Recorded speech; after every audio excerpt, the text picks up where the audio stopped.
രണ്ടാം ലോകമഹായുദ്ധത്തിൽ ഏറ്റവും നീചമായും അതിക്രൂരമായ രീതിയിലും ആക്രമണം അഴിച്ചുവിട്ട രാജ്യമാണ് ജപ്പാൻ.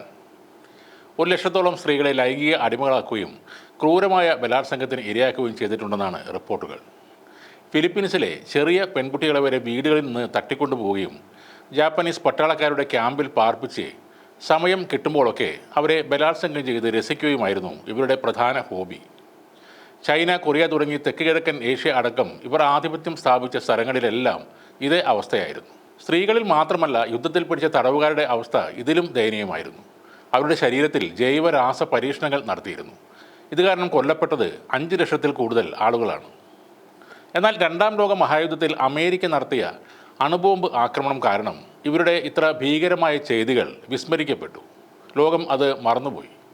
ഹിറ്റ്ലറുടെ ജൂതക്കൂട്ടക്കൊലയും അമേരിക്കയുടെ അണുബോംബാക്രമണവും ചരിത്രത്തിൽ ഇടം നേടുകയും നമ്മുടെ സ്കൂളുകളിലെ പാഠപുസ്തകങ്ങളിൽ വരികയും ചെയ്തു. ഒരു കണക്കിന് നോക്കിയാൽ ഈ ക്രൂരന്മാർക്ക് അമേരിക്ക നൽകിയ ഒരു ശിക്ഷയാണ് ആ ആണവ ആക്രമണം എന്നും പറയാം. വല്ലാത്ത മനക്കട്ടിയുള്ള ആളുകളായിരുന്നു ജപ്പാൻകാർ. അമേരിക്കൻ പട്ടാളത്തിൻ്റെ പിടിയിലാകാതെ ഇരിക്കാൻ സ്വന്തം കുഞ്ഞുങ്ങളെ വരെ പാറക്കെട്ടിന് മുകളിൽ നിന്ന് കടലിലേക്ക് എറിയുമായിരുന്നു അവിടുത്തെ സ്ത്രീകൾ.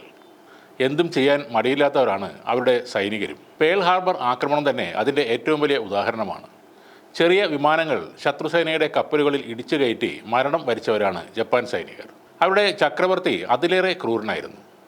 സൈന്യത്തിലേക്ക് ആളുകളെ എടുത്തിരുന്നത് അവർക്ക് ബലാത്സംഗം വാഗ്ദാനം ചെയ്തുകൊണ്ടായിരുന്നു. എന്നാൽ അമേരിക്ക ആറ്റം ബോംബ് ഇട്ടപ്പോൾ ലോകത്തിൻ്റെ സഹതാപം ജപ്പാനോടായി. ആ കൊടും ക്രൂരതയുടെ ചരിത്രം ന്യൂക്ലിയർ റേഡിയേഷനിൽ മാഞ്ഞുപോയി. അമേരിക്ക ആറ്റം ബോംബ് ഇട്ടില്ലായിരുന്നെങ്കിൽ ആ യുദ്ധം അങ്ങനെ അവസാനിക്കില്ലായിരുന്നു. ജപ്പാൻ പട്ടാളം ഈ ലോകം മൊത്തം അഴിഞ്ഞാട്ടം നടത്തിയത്. മെയിൻലാൻഡ് ചൈന, സൗത്ത് ഈസ്റ്റ് ഏഷ്യയിലൊക്കെ ഇവർ നടത്തിയത് മനസ്സ് മരവിപ്പിക്കുന്ന ക്രൂരതകളാണ്. അതുകൊണ്ട് തന്നെ ഇപ്പോഴും ചൈനക്കാരുടെ മനസ്സിൽ ജപ്പാനോടുള്ള വൈരാഗ്യം മാറിയിട്ടില്ല. ഇപ്പോഴത്തെ ജപ്പാൻകാർ കാണിക്കുന്ന അതിവിനയം കണ്ട് അവരെ തെറ്റിദ്ധരിക്കരുത്. ചതിയുടെയും വഞ്ചനയുടെയും രാജാക്കന്മാരാണ് ജപ്പാൻകാർ. എണ്ണമില്ലാത്ത ചൈനീസ് സ്ത്രീകളെയാണ് ജപ്പാൻകാർ വെപ്പാട്ടികളാക്കി മാറ്റിയത്. ഈ സ്ത്രീകളോട് വളരെ മൃഗീയമായി തന്നെയാണ് അവർ പെരുമാറിയിരുന്നത്. ലൈംഗിക ദാഹം മാറ്റാനുള്ള യന്ത്രങ്ങൾ മാത്രമായാണ് ചൈനീസ് യുവതികളെ ജപ്പാൻ കണ്ടിരുന്നത്. പിന്നീട് അതിനൊക്കെ അവർ മാപ്പ് പറയുകയും ചെയ്തു. എന്നാൽ ആ മുറിവുകൾ ചൈനക്കാരുടെ ഉള്ളിൽ നിന്നും മാഞ്ഞു പോയിട്ടില്ല.